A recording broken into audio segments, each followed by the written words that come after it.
সুকান্ত জিজ্ঞাসা করল, তুমি সুনন্দা না নন্দা? দুই। পোষাটি নাম সুনন্দা আর আটপৌরে ডাক নাম নন্দা। চিঠিতে এত সব মিছে কথা লিখলে কেন? কোনো কুমতলব ছিল না। সত্যবাদী উদার চরিত্র ভাবি বরকে একটু বাজিয়ে দেখছিলুম সইবার শক্তি কতটা আছে। তুমি একটি ভীষণ বকাটে মেয়ে, সেই জন্যই বিএসসিতে ফেল করেছ।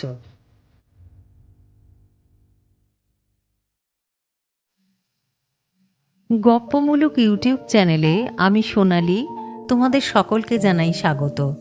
আজকের গল্প চিঠিবাজি। গল্পটি লিখেছেন রাজশেখর বসু।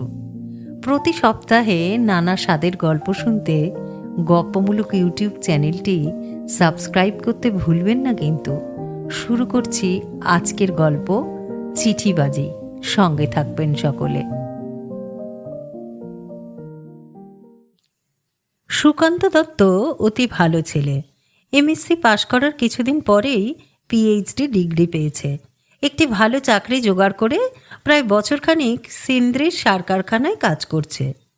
তার বাপ মা নেই, মামাই তাকে মানুষ করেছেন। আজ সকালের ডাকে সুকান্ত মামার কাছ থেকে একটি চিঠি পেয়েছে। তিনি লিখেছেন, সুকান্ত, তোমার বিবাহ স্থির করেছি বিজয়লক্ষ্মী কটন মিলের কর্তা বিজয় ঘোষের মেয়ে সুনন্দার সঙ্গে। বনেদি বংশ। বিজয়বাবু আমাদের কাছাকাছি শাঁখারি পাড়াতে থাকেন। মেয়েটি সুশ্রী, খুব ফর্সা। বিএসসি পাশ করতে পারেনি, তবে বেশ চালাক। ফটো পাঠালুম। তোমার উচিত ছিল নিজেই দেখে পাত্রী পছন্দ করা, কিন্তু একালের ছেলে হয়ে কেন যে তুমি আমার উপর তার ভার দিলে বুঝতে পারি না। যাই হোক, আমার যথাসাধ্য দেখে শুনে এই পাত্রী স্থির করেছি। আশা করি তোমারও পছন্দ হবে। আগামী 23শে ফাল্গুন বিবাহ, 5 সপ্তাহ পরেই। তুমি এখন থেকে চেষ্টা করো যাতে 15 দিনের ছুটি পাও। বিবাহের অন্তত 2 দিন আগে তোমার আসা চাই। সুকান্ত মামার চিঠিটা মন দিয়ে পড়ল, ফটোটাও ভালো করে দেখল। কিছুক্ষণ ভেবে সে তার রঙের বাক্স থেকে 3-4 রকম রং নিয়ে এক টুকরো কাগজে লাগালো এবং নিজের বাঁ হাতের কবজির উপর কাগজখানা রেখে বারবার দেখল তার গায়ের রঙের সঙ্গে মিল হয়েছে কিনা। তারপর আরও খানিকক্ষণ ভেবে এই চিঠি লিখল, শ্রীযুক্ত সুনন্দা ঘোষ সমীপে, আমার সঙ্গে আপনার বিবাহের সম্বন্ধ স্থির হয়েছে। মামাবাবুর চিঠিতে জানলুম আপনি খুব ফর্সা। আমার রং কিন্তু খুব ময়লা। হয়তো আপনি শুনেছেন শ্যামবর্ণ, কিন্তু তাতেও অনেক রকম শেড বোঝায়। আমার গায়ের রং ঠিক কীরকম তা আপনাকে জানানো কর্তব্য মনে করি, সেজন্য এক টুকরো কাগজে রং লাগিয়ে পাঠাচ্ছি। আমার বাঁ হাতের কবজির উপর পিঠের সঙ্গে মিল আছে। এই রকম গাঢ় শ্যামবর্ণ স্বামীতে যদি আপনার আপত্তি না থাকে তবে দয়া করে 1 লাইন লিখবেন, আপত্তি নেই। আমার ঠিকানা লেখা খাম পাঠালুম। যদি আপত্তি থাকে তবে চিঠি লিখবার দরকার নেই। 5 দিনের মধ্যে আপনার উত্তর না পেলে বুঝব আপনি নারাজ। সেক্ষেত্রে আমি মামাবাবুকে জানাবো যে এই সম্বন্ধ আমার পছন্দ নয়, অন্য পাত্রী দেখা হোক। ইতি সুকান্ত। 4 দিন পর উত্তর এলো, ডক্টর সুকান্ত দত্ত সমীপে। আপত্তি নেই, কিন্তু প্রকৃত খবর আপনি পাননি। আমার গায়ের রং আপনার চাইতে ময়লা। কনে দেখাবার সময় আমাকে পেন্ট করে আপনার মামাবাবুকে ঠকানো হয়েছিল, কিন্তু আপনার মতন সত্যবাদী ভদ্রলোককে আমি ঠকাতে চাই না। আমার কাছে ছবি আঁকার রং নেই। আপনি যে নমুনা পাঠিয়েছেন সেই কাগজ থেকে এক টুকরো কেটে তার উপর ব্লু ব্ল্যাক কালি লাগিয়ে আমার হাতের রঙের সমান করে পাঠালুম। পুরুষের কালো রঙে কেউ দোষ ধরে না, কিন্তু সবাই ফর্সা মেয়ে খোঁজে। যে জোঁক কালো সেও অপ্সরী বিদ্যাধরী বউ চায়। আপনি সংকোচ করবেন না। আমার কালো রঙে আপত্তি থাকলে সম্বন্ধ বাতিল করে দেবেন, আর আপত্তি না থাকলে দয়া করে 5 দিনের মধ্যে 1 লাইন লিখে জানাবেন। ইতি সুনন্দা।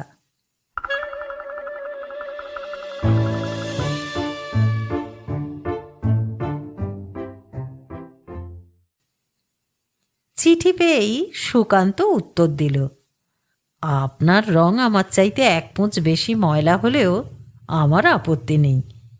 তবে সত্যি কথা বলবো, প্রথমটা মন খুঁতখুত করেছিল, কারণ সুন্দরী বউ একটা সম্পদ, স্বামীর গৌরব আর প্রতিপত্তি বৃদ্ধি করে। কিন্তু পরেই মনে হলো এরকম ভাবা নিতান্তই মূর্খতা। ফটো দেখে বুঝেছি আপনার সৌষ্ঠবের অভাব নেই, তাই যথেষ্ট।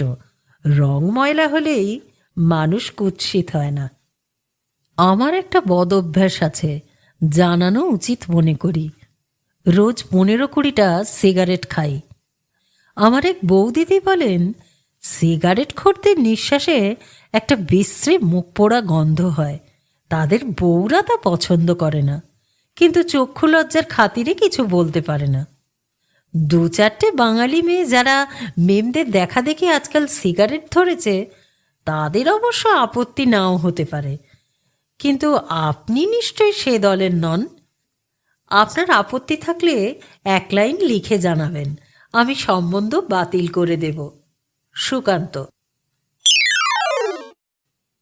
4 দিন পর সুনন্দার উত্তর এলো, মুখ পোড়া গন্ধে আমার আপত্তি নেই, কিন্তু শুনেছি সিগারেট খেলে নাকি ক্যান্সার হয়। আপনি ওটা ছেড়ে দিয়ে হুঁকো ধরুন না কেন? তার গন্ধেও আমার আপত্তি নেই। আমারও একটা বিশ্রী অভ্যাস আছে, রোজ 20-25 খেলি পান আর দোক্তা খাই। দাঁতের অবস্থা বুঝতেই পাচ্ছেন, যারা পান দোক্তা খায় তাদের নিঃশ্বাসে নাকি অ্যামোনিয়ার গন্ধ থাকে। আমার ছোট ভাই লম্বুর নাক অত্যন্ত সেন্সিটিভ, কুকুরের চাইতেও।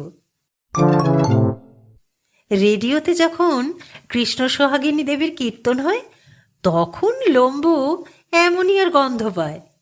আবার গ্রামোফোনে যখন ওস্তাদ বড়ে গোলাম আলীর দরবারি কানাড়ার রেকর্ড বাজে, তখন লম্বু রসুনের গন্ধ পায়। আমার বদভ্যাসে আপনার আপত্তি না থাকলে 1 লাইন লিখে জানাবেন, নতুবা সম্বন্ধ ভেঙে দেবেন।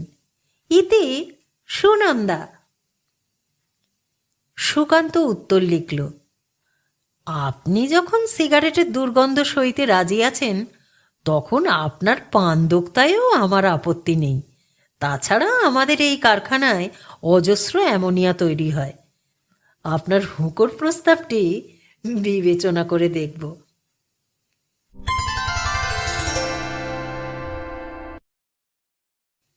কোনো বিষয়ে আপনাকে ঠকাতে চাই না, সেজন্যে আমার আরেকটি ত্রুটি আপনাকে জানাচ্ছি। পুরুষেরা যেমন অনন্যপূর্বা পত্নী চায়, মেয়েরাও তেমনি এমন স্বামী চায় যে পূর্বে কখনো প্রেমে পড়েনি। আমি স্বীকার করছি, আমি অক্ষত হৃদয়ে নই। ডেপুটি কমিশনার লালা তোপচাঁদ ঝোপড়ার মেয়ে সুরঙ্গীর সঙ্গে আমার প্রেম হয়েছিল। তার বাপ মায়ের তেমন আপত্তি ছিল না, কিন্তু শেষটায় সুরঙ্গী বিগড়ে গেল। সম্প্রতি সে কমার্স ডিপার্টমেন্টের মিস্টার হনুমন্থিয়াকে বিয়ে করেছে। লোকটা মেষ কালো, যমদূতের মতো গড়ন, তবে মাইনে আমার প্রায় 3 গুণ। আমার হৃদয়ের ক্ষত এখনো অনেকটা সেরে গেছে। আপনার সঙ্গে বিবাহের পর একেবারে বেমালুম হবে আশা করি।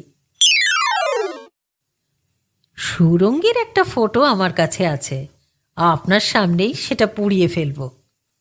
সুরঙ্গীর বিবাহ হয়ে যাওয়ার পর আমার খেয়াল হলো যে আমারও শীঘ্র বিবাহ হওয়া দরকার। অবসরকালে আমি ছবি আঁকি, ফটো তুলি, নানা রকম বৈজ্ঞানিক গবেষণা করি। গৃহস্থালির ঝঞ্ঝাট পোহানোর জন্য একজন গৃহিণী থাকলে আমি নিশ্চিন্ত হয়ে নিজের শখ নিয়ে অবসর যাপন করতে পারি। এখন আমার জ্ঞান হয়েছে, হঠাৎ প্রেমে পড়া বোকামি। একত্রে বাস করার ফলে একটু একটু করে স্ত্রী পুরুষের যে ভালোবাসা জন্মায়, তাই খাঁটি জিনিস। সন্তান ভূমিষ্ঠ হবার আগে তাকে তো দেখবার উপায় নেই, তথাপি মা বাপের স্নেহের অভাব হয় না। সেই রকমই বিবাহের আগে পাত্রী না দেখলেও কিছুমাত্র ক্ষতি নেই। সেই জন্যই মামা বাবুর ওপর সব ছেড়ে দিয়েছি। আমার স্বভাব চরিত্র মতামত সবই আপনাকে জানালুম, আপত্তি না থাকলে একটু খবর দেবেন। ইতি সুকান্ত।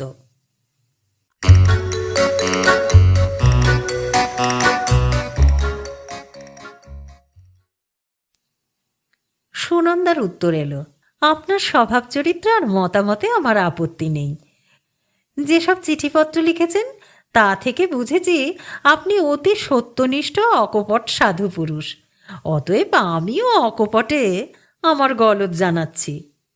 পবন কুমার পোস্ট গ্র্যাজুয়েটে পড়তো, তার সঙ্গে আমার প্রেম হয়েছিল, কিন্তু সে ভাদুড়ি ব্রাহ্মণ। তার সেকেলে গোঁড়া বাপ মা আমাকে পুত্রবধূ করতে মোটেই রাজি হলেন না। পবন এখন ব্যাঙ্গালোরে আছে, খুব বড় একটা পোস্ট পেয়েছে। তাকে পুরো ভুলতে পারিনি, তবে আপনার মতো মহাপ্রাণ স্বামী পেলে একদম ভুলে যাব, তাতে সন্দেহ নেই। আমি বলি কি, সুরঙ্গী আর পবনের ফটো পুড়িয়ে কি হবে, বরং একই ফ্রেমে দুটো ছবি বাঁধিয়ে শোয়ার ঘরে টাঙিয়ে রাখা যাবে, তাতে বিষে বিষক্ষয় হবে। কি বলেন? আপনার অভিপ্রায় জানাবেন। ইতি সুনন্দা। সুকান্ত উত্তর লিখল, সুনন্দা, তোমাকে আজ নাম ধরে সম্বোধন করছি, কারণ আমাদের দুজনের মধ্যে এখন আর কোনো লুকোচুরি রইল না, বিবাহের বাধাও কিছু নেই। লোকে বলে আমি একটু বেশি গম্ভীর প্রকৃতির লোক, শুভাকাঙ্ক্ষী বন্ধুরা অধিকন্তু বলে আমি একটু বোকা। তোমার চিঠি পড়ে বুঝেছি তুমি আমুদে মানুষ, আর আমার মামা বাবুর চিঠিতেও জেনেছি বিএসসি ফেল হলেও তুমি বেশ চালাক। মনে হচ্ছে তোমার আর আমার স্বভাব পরস্পরের পূরক, অর্থাৎ কমপ্লিমেন্টারি। সাইকোলজিস্টদের মতে এই হলো আসল রাজ্যটোক, আদর্শ দম্পতির লক্ষণ। আজ 16ই ফাল্গুন, 7 দিন পরেই আমাদের বিবাহ। তোমার সঙ্গে সাক্ষাৎ আলাপের আনন্দ এখনই কল্পনায় উপভোগ করছি। তোমার সুকান্ত।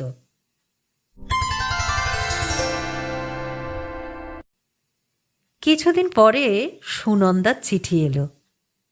যা, ভেস্তে গেল! এমন মুশকিলেও মানুষ পড়ে। পবন ভাদুড়ি এখানে এসেছে, কাল আমার সঙ্গে দেখা করে বলল, দেখো সুনন্দা, এখন আমি স্বাধীন, ভালো রোজগার করি, বাপ মায়ের বশে চলবার কোনো দরকার নেই। তুমি আমার সঙ্গে চলো, ব্যাঙ্গালোরে সিভিল বা হিন্দু ম্যারেজ যা চাও তাই হবে। এই তো পরিস্থিতি।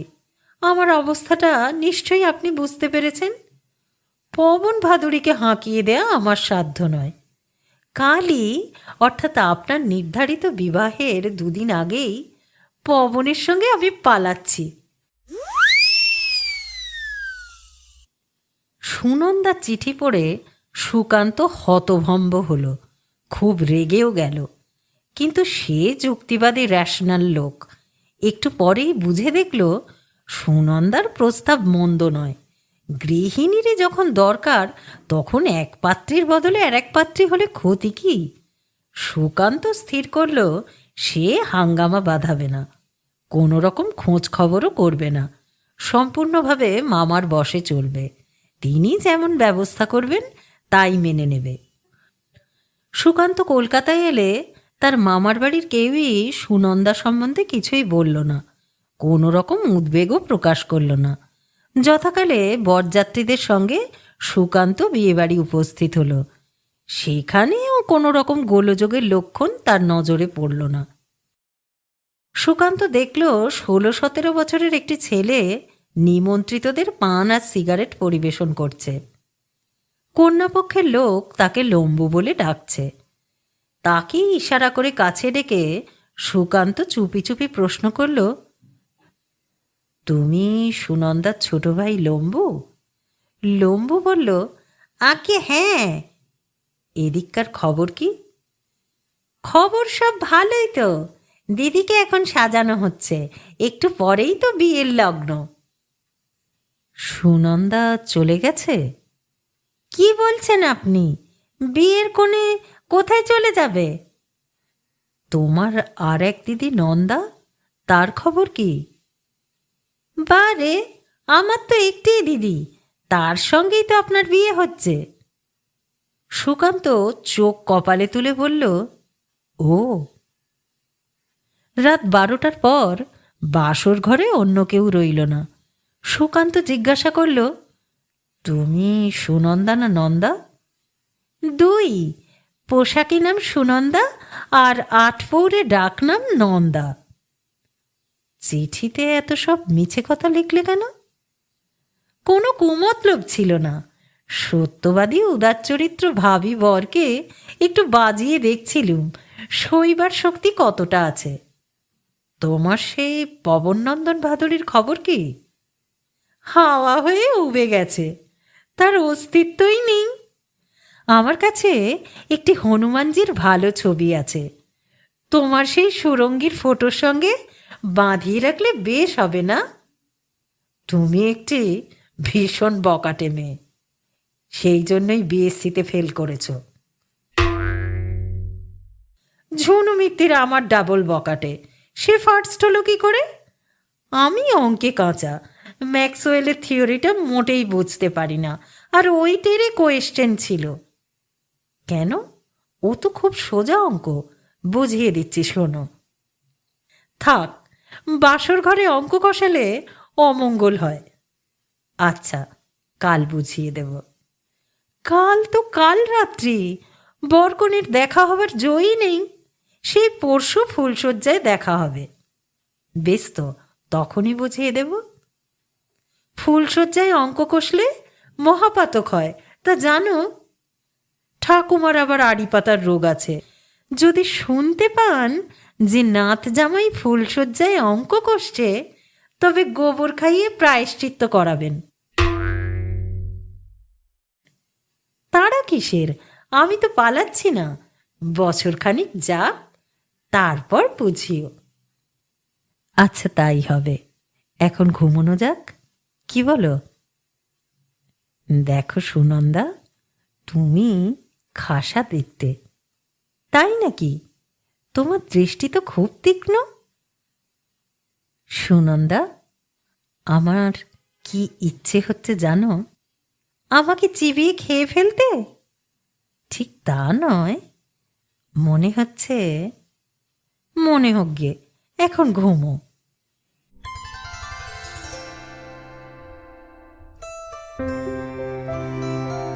কেমন লাগলো গল্পটা?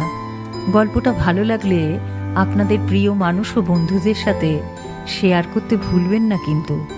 ভালো থাকবেন সকলে। ধন্যবাদ।